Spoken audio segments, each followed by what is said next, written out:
नमस्कार मित्रों, मैं राम कृपाल दबग आप सभी मित्रों का ज्योतिषी चैनल पर हार्दिक स्वागत करता हूँ। आपकी राशि मिथुन राशि का जुलाई 2024 में क्या क्या फल होने वाला है, इसका पर जो हम लोग विचार करेंगे। राशि नाम का जो अक्षर है वो है क, की, कु, ड़, छ, के, हो, हा। यानी जन्म राशि के समय जो राशि अक्षर होगा उसका प्रभाव जो है इस राशि पर अधिक दिखाई देगा। जुलाई महीना में मिथुन राशि पर ग्रहों का प्रभाव इस तरह रहने वाला है। लग्न में सूर्य और शुक्र रहेंगे। दूसरे भाव में कर्क राशि में बुध स्थित हैं। तीसरे भाव में कोई ग्रह नहीं है। चौथे भाव में केतु हैं। फिर चौथे भाव से लेकर अष्टम भाव तक कोई ग्रह नहीं है। नवम में मूल त्रिकोण राशि में शनि स्थित हैं। उसके बाद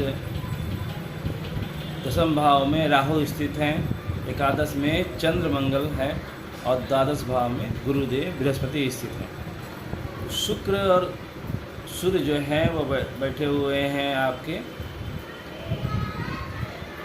लग्न में।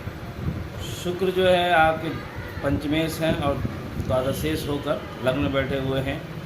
और सूर्य जो है पराक्रम भाव का स्वामी होकर लग्न में है। तो ये महीना जो है आपका पराक्रम का रहेगा और छोटी छोटी यात्राएं होगी।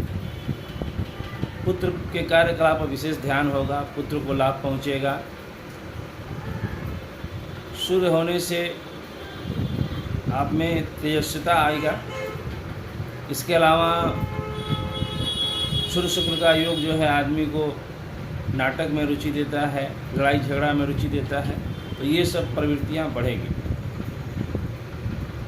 दूसरे भाव में बुध है तो आपका वाणी भाव, आपका जो राशि स्वामी है वो दूसरे भाव में है। तो आप अपने सुंदर वाणी से लोग को मोहित करेंगे और उससे धन उपार्जन होगा। यानी आप जितना अधिक प्रेम से बात करेंगे, जितना ही प्रेम पूर्वक रहेंगे, उतना ही ज़्यादा आपको धन का आगमन होगा। अच्छे अच्छे भोजन मिलेंगे और अपने रिश्तेदारों से, अपने संबंधियों से, मित्रों से आपका संबंध मधुर होगा। चौथे भाव में केतु बैठे हुए हैं। इस पर बृहस्पति की दृष्टि है। तो बृहस्पति होने के दृष्टि के होने की वजह से जो है आपको घर का सुख होगा।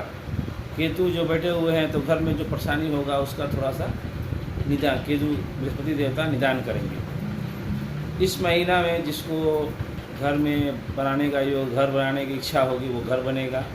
घर का सुख प्राप्त होगा। उसके अलावा घर में सुख शांति रहेगी।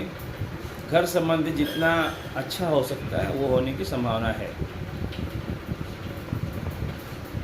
गुरु की दृष्टि छठे भाव पे है। शत्रु शांत होंगे। रोग, इस लगन के लिए गुरु मार्केश होता है।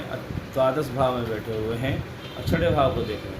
यानी जिनकी मिथुन राशि के जातकों को जिनकी स्वास्थ्य संबंधित कोई परेशानी है वो इस माह में बढ़ेगा और खर्चा होगा स्वास्थ्य में। तो यदि कुछ खर्चा जो है वो अधिक धर्म स्थल पे, धार्मिक स्थलों पे दान करेंगे तो उसमें जो इनको बेवजह परेशानी होगी, बेवजह खर्चा होगा, उसमें कटौती हो जाएगा।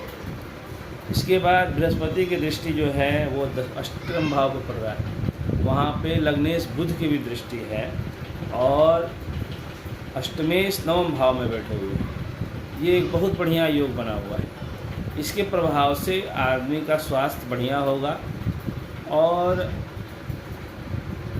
कुछ पेरेंटल प्रॉपर्टी प्राप्त होने का योग बनता है।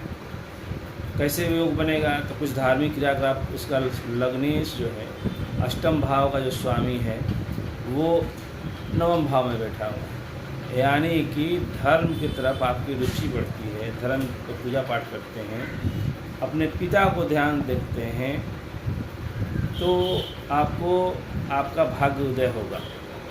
यानी पिता का सही सेवा करें, धर्म पे खर्चा करें, धार्मिक व्यक्तियों पर खर्चा करें, तो आपके जो ग्रह है, जो पैसा अटका हुआ है या कहीं माता पिता की तरफ से कुछ धन मिलने वाला हो, चाहे फ्रेंड की तरफ से कहीं मिलने वाला हो, वो आपको मिलने का योग बनता है। शनि भागेश हैं, वो भाग स्थान में बैठे हुए हैं, ये बहुत अच्छा योग बनता है और उनकी दृष्टि एकादश भाव पे है, आय भाव। तो इस महीने में शनि देवता आपको पूरा धन देंगे। आप जितना अधिक मेहनत करेंगे उसका परिणाम उतना अधिक शुभ मिलेगा। यानी कि आप 1 रुपया का काम करेंगे तो 1+ मिल जाएगा आपको। और एकादश के स्वामी मंगल भी वहीं बैठे हुए हैं, यानी दोनों ग्रह मिल के आपको इस माह में विशेष धन देने का उपाय किए हुए हैं। राहु 10वें भाव में बैठे हुए हैं मीन राशि में। तो राहु देवता जो होते हैं वो आप टेक्निकल ग्रह हैं, वो आपको चाहते हैं कि आप जो है सभी तरह से प्रयत्न करें, साम दाम दंड भेद, यानी कि जहाँ कूटनीति की ज़रूरत हो वहाँ कूटनीति की ज़रूरत दीजिए, कूटनीति करिए, राजनीति की जो राजनीति करिए, पैसा देने की जो तो पैसा दीजिए। मतलब कि वो सभी उपाय करेंगे तो आपको अपने कार्य में सफलता मिलेगी। एकादश में चंद्रमा बैठे हुए हैं, चंद्रमा धन भाव के स्वामी होकर और एकादश भाव में बैठे हुए हैं, और मंगल एकादश भाव के स्वामी होकर दूसरे भाव पे कर्क राशि पे दृष्टि दे रहे हैं। ये बहुत ही उत्तम योग है। ऐसा योग कभी कभी होता है। तो इस योग में जातकों को अप्रत्याशित लाभ होगा। धन के मामले में लाभ हो सकता है। एकादश भाव जो है वो बड़ा पोस्ट होता है, पोस्ट के मामले में लाभ हो सकता है।